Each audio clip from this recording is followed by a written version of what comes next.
What I would like to share with you today is the history of acute diarrhea death, and trying to change treatment behavior from IV fluid to ORT, ORS implementation and production, impact of ORT on mortality rate, sustainability of ORT usage, and update on acute gastroenteritis mortality.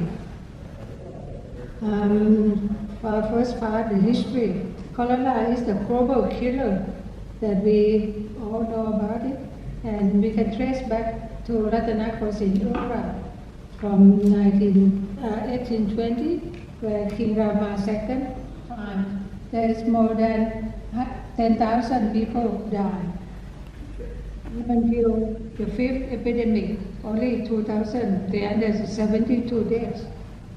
This, we look back and to see what happened between the fourth and the fifth epidemic, and we found that intravenous fluid came in here around 1946.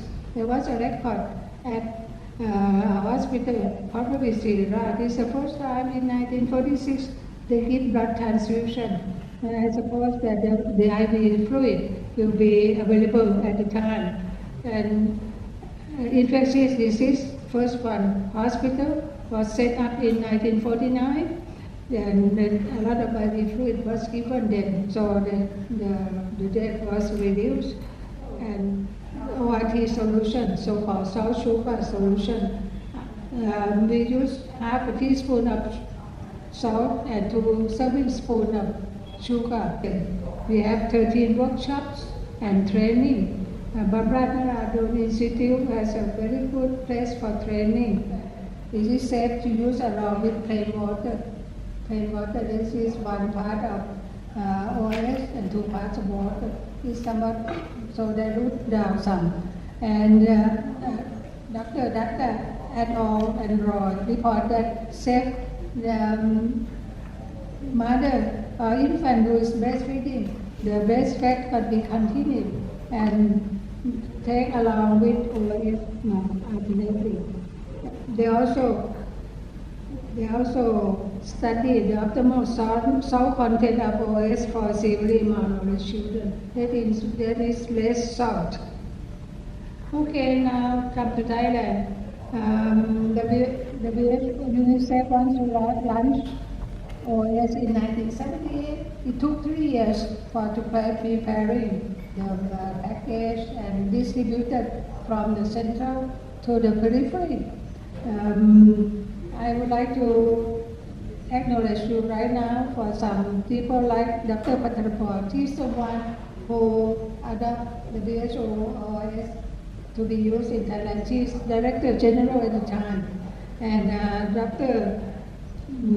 Supa and Dr. Pramod, they are used at the Children's Hospital. Small package to take home, even for kids with other disease. Sometimes the parents even request the ORS because they feel that if kids get hydrated, they will feel better. And I have never seen the severe dehydration kit from diarrhea in my practice.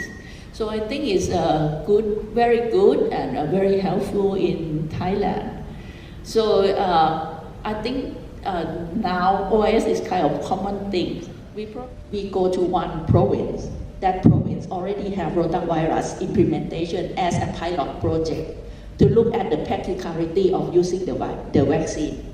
And then we go to another province, adjacent province, and use it as a compare area. So children in this vaccinated province and non-vaccinated province combined is about 5,000.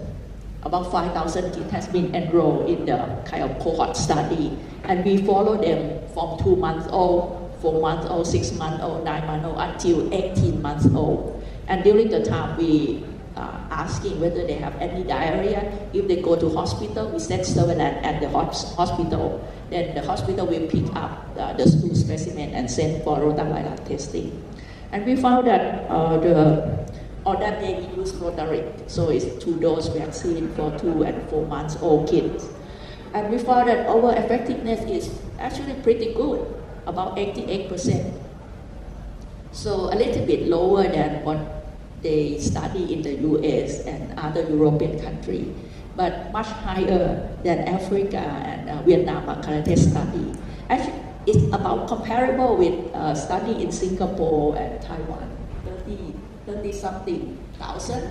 The self-care will increase a little bit because rotavirus vaccine will reduce the severity of case, so they won't go to hospital, but they might stay home and still have some diarrhea. And the cost effectiveness ratio is well below 1 GDP. You still think of the infectious disease incidents. We want to target incident of cholera, acute diarrhea, and food poisoning. We don't want to have any cholera outbreak. We have cholera outbreak last time, maybe like 5-6 years ago, among the immigrant community, and it's very hard to control.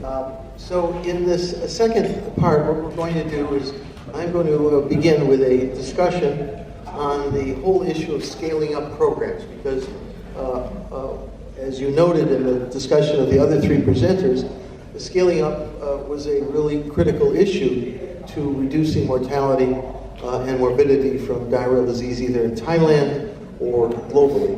And then we're going to open it up for, first of all, questions for any of the speakers, but also we're going to pose some ideas to you about whether or not the ORT story has relevance to NCDs, which of course is the major theme of PMAC this year.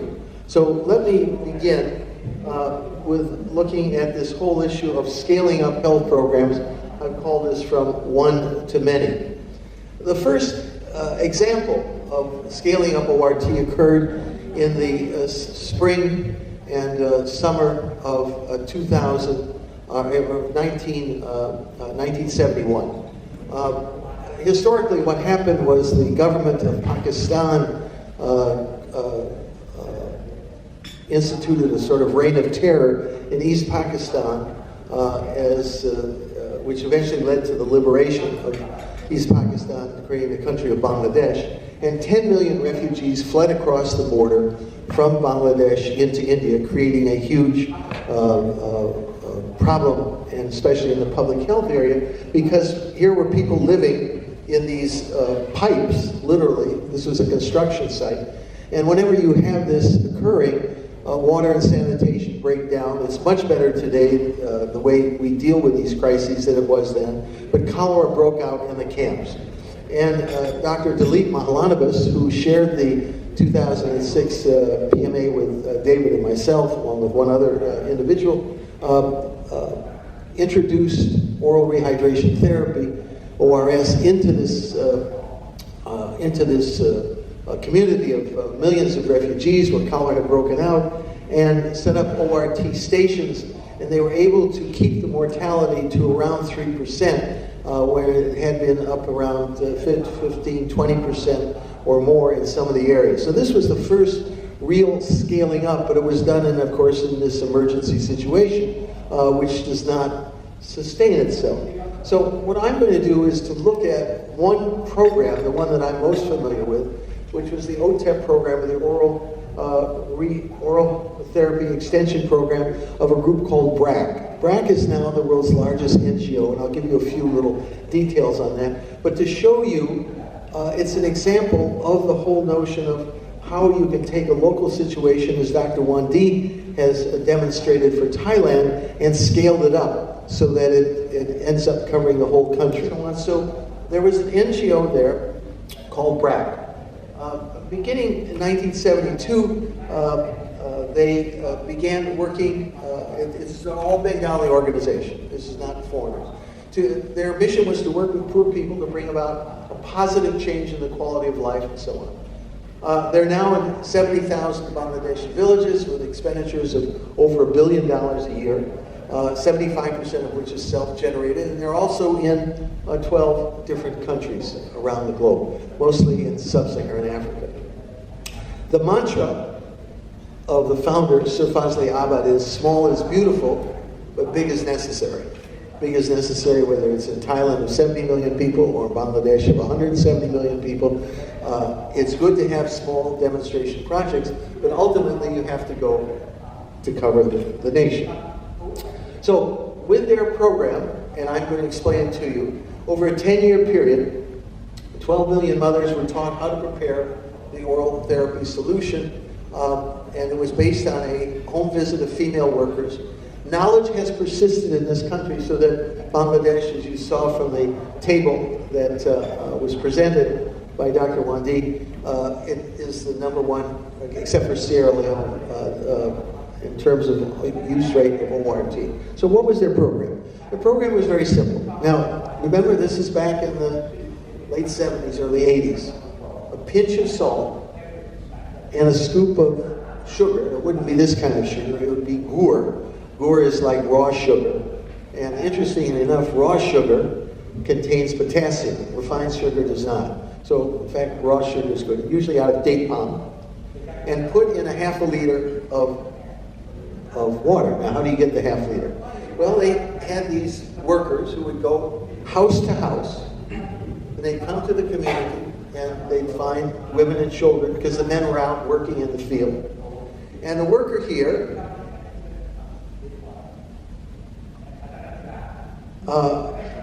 sits down with a mother. The baby is quiet here. Anybody who's tried to do education in an outpatient department knows that it's totally chaotic with children running around. This is right at the home, okay?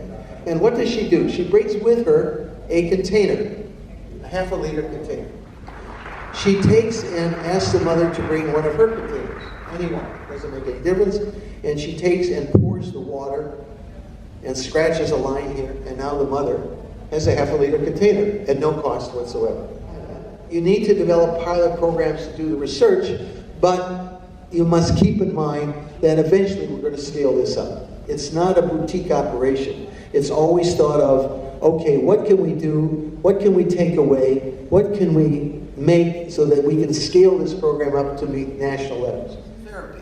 Now, again, I'm not an NCD person per se, but how sensitive do we make our diagnosis of hypertension? If we make it very, very, very sensitive, we will greatly increase the pool of potential recipients of therapy, and I believe dilute what we're trying to do.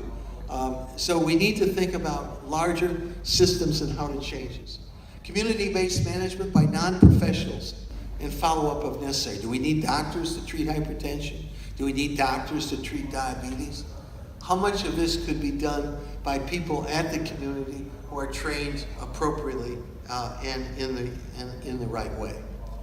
Again, to many of you have seen this quote, Albert Einstein, a fairly good scientist, who said, everything should be made as simple as possible, but not one bit simpler, whatever that is. So, on that note, I will conclude my comments on the whole issue of scaling up, but then I would like to open the floor for our panelists. Together with family planning and immunization, oral rehydration were not only pillars of the success that we had in child survival, but also they were like the grandparents of how we did global health. They taught us a lot. What was the social situation and so on beforehand? Well, when we were there, as I noted, illiteracy was extremely high.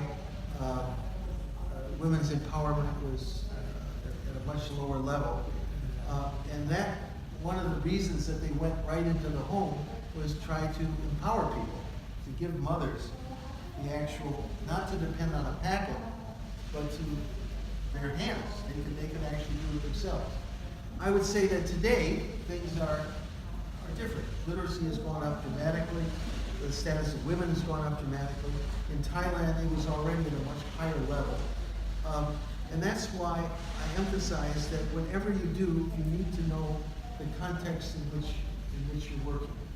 If you are implementing programs, you need to recognize what is our situation. What is the situation with this oral therapy, whether it's any vaccine programs and so on. These are really, you need to think about the totality, the whole.